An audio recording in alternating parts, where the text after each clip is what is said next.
Hello, Curriculum and Philosophy Committee. My name is Mr. Stoll. I'm one of your English teachers at the Cooperative Middle School. And last semester you granted me a sabbatical to investigate the flipped classroom model. Thank you. It was awesome. This video is meant as a trailer to my presentation to you, so we can have more time for a good old discussion and a question and answer session. Mainly I stayed focused to investigating the flipped classroom model. For those of you who don't know what the flipped classroom model is, let me show you a brief infographic that really sums it up nicely. Okay, so here's the first infographic I want to show you. Infographics have become quite popular these days, very good ways to convey some information. So this is one I found a while ago and really just like how it just sums it up. So first off, what is the flipped classroom? The flipped classroom inverts traditional teaching methods, delivering instruction online outside of class and moving the homework into the classroom. That's really the simplest way to kind of define it. Here's a good picture that kind of sums up what it is. Instead of the teacher being the sage on the stage, delivering lecture, which we all know has been done too frequently and is quite ineffective for delivering content. And it flips it to where the teacher's role is now the guide on the side. So instead of the kids sitting in the class, they're doing the activities or getting some individual attention or reteaching or guided practice. So here's what here is what a flipped classroom model does. The students watch lectures at home at their own pace, communicating with peers and teachers via online discussions. The key part of this is at their own pace. Students can pause, rewind, watch the lecture as many times as they want. They can even watch it with their peers, with their parents, with their special educators or other support staff, so everyone's on the same page. That's probably the really powerful part of delivering the lecture on video versus in the classroom. The second part, the concept engagement, takes place in the classroom with the help of that would be the teacher, me, which is awesome because it gives more one-on-one contact with students, which increases engagement. Also, it prevents miscommunication.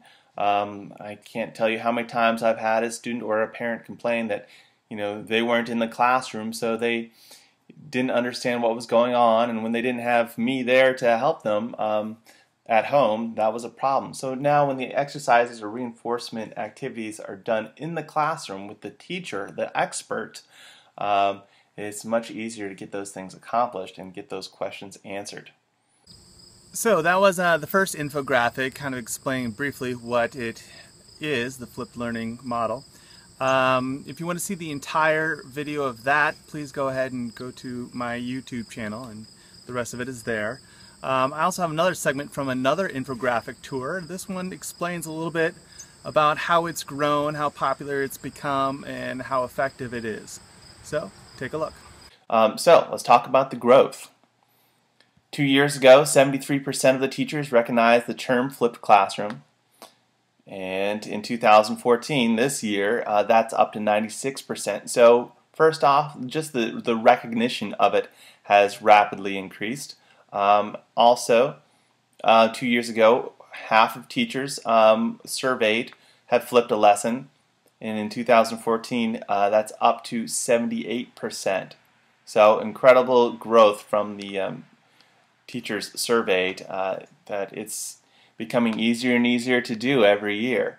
And it's particularly easy in our district right now to create flipped video lessons just with only our MacBook Pros. I mean, we all have these computers, and this will do the flipping right what we have for existing software and hardware. So, 96% of teachers who have flipped a lesson or unit would recommend that method to other teachers. You don't get that kind of positive response from many initiatives, let me tell you. The majority of flipped teaching still occurs in high school. However, a number of elementary teachers and college instructors has increased over the past 2 years. Flipped instruction also expanded in all subject areas, and of course, I'm doing my part to expand it in the English language arts area, which is probably arguably one of the more difficult areas to flip, because you could even argue that English in some way has already been flipped just without video.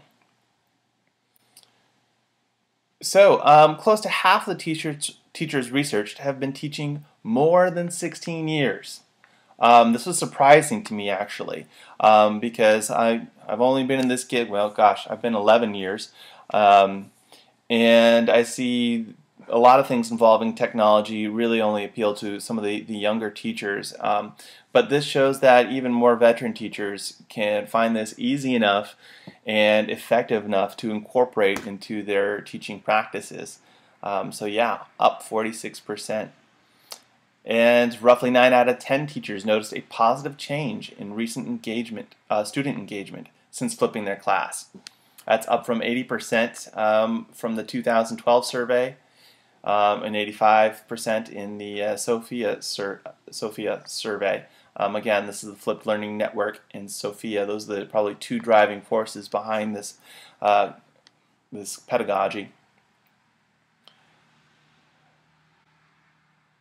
Okay, this is also pretty cool. 71% of teachers stated improved grades, and even that's up from 2012. That's a pretty huge number, saying that flipped does improve grades, and over half measured improved grades by formative assessments.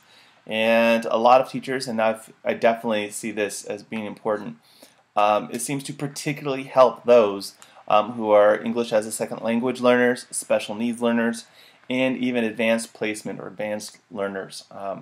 And these are areas that we have known for a long time, which we need to get better at engaging. We need to stop kind of teaching strictly towards the middle and engage these kids with their subgroups who we've been having trouble with standardized testing, measuring their annual growth. So this is a little bit how it's used in the class. Close to half the teachers flip their class 1 or 2 times a week. Doesn't need to happen every day. I myself, even though I love this thing, it's just not appropriate to flip every day.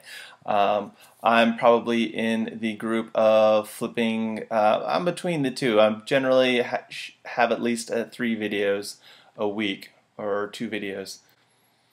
So let's see, and here's how other teachers use it. 77%, and I fall into this category, have students watch videos that they create. It gets easier and easier to do it. It's not a very steep learning curve, and once you've learned how to create your own videos and put them up there, it's you find it much more advantageous if you can customize it to your students. Especially your students just love seeing you on video for whatever reason. 52% of those teachers surveyed share videos that that have been created by other teachers. That's where organizations like Sophia and the Flipped Learning Network and others kind of come into play as aggregators of these video resources. And 30% of teachers are willing to assign content created by education vendors. Again, this is now becoming also pretty a lucrative industry, just like anything else you would assume. Now there's more content, there's more people, more organizations who want to, for profit, get out there and curate and professionally develop videos. But 77% of of teachers really want to make their own videos. Once they learn how to do it, it's probably the most effective way to go. Okay, and this is also another very interesting concept. 93% of teachers who are flipping their classroom started as their own initiative, like myself. It indicates that it's part of a grassroots movement from classroom teachers. It's not a top-down kind of thing. Teachers are willingly doing this, and that's just awesome because there's not a huge hurdle to push this on teachers. Teachers quickly see the benefit of this and really want to get on board. So that kind of makes my job as an advocate for this pretty awesome, and encourages me quite a bit that they will find this a worthwhile endeavor. Okay, and of the teachers who do not flip their classroom, 89% of them said they would be interested in learning more about it. So the reasons why teachers don't flip, they don't know enough, and that's where I come in, and hopefully you will give me continued opportunity to spread the message and teach other teachers how to do this. Alright, so that's pretty much the end of the infographic. It's very transformative, it's inspiring, it's really, most of all, it's very effective. Flipping the classroom, I love this quote here. Flipping the classroom enables me to better understand whether students are understanding the material that is presented to them because there's more time to interact with them. And for me, that's really what this whole thing is about. It's about more contact, more meaningful relationships with my students, and through that, better learning. Okay. As for me, research is great and everything, but I've been anxious to see how things go in the field, specifically my field. I'm implementing the flipped approach in my classroom right now, and even though I've only been at it for 1 week, it's been incredibly rewarding, and I feel that it's been very effective. But let's take a look at some data. Since school began, my website that I have strictly for students, istolenglish.com, has already had over 1,000 views, 312 in one day even. So it's already been very effective at getting the word out.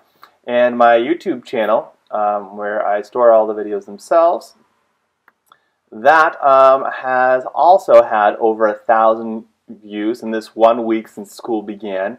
And actually almost 4,000 minutes have been watched since the school year began.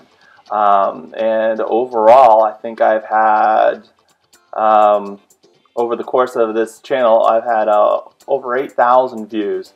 So the stats are pretty awesome. I mean, mostly it's all from my class, but we are getting a little bit from international viewers as well. So content is being spread very effectively. That's a great start to the school year.